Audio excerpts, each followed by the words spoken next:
In this question, you have to identify the sequence that controls the copy number of the linked DNA in a vector.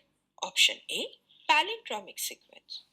Now it is incorrect because a palindromic sequence refers to a sequence of nucleotides that reads the same forward and backward on the complementary DNA strands, and it is involved in the recognition of restriction enzymes, but it does not control the copy number of DNA. Option B, recognition site.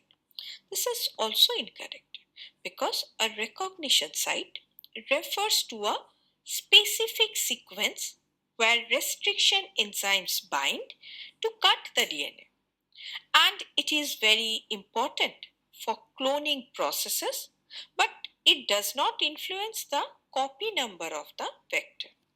Option C, selectable marker.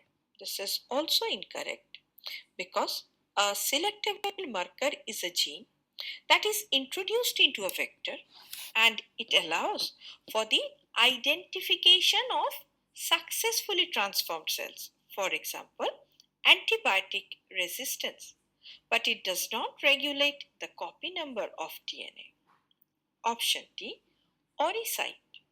Now, the origin of replication, that is the oricite, is a sequence in the vector that controls the initiation of DNA replication and the copy number of the vector, and thus the linked DNA is determined by the efficiency of this replication process, making it possible for controlling how many copies of the vector are made in the host cell.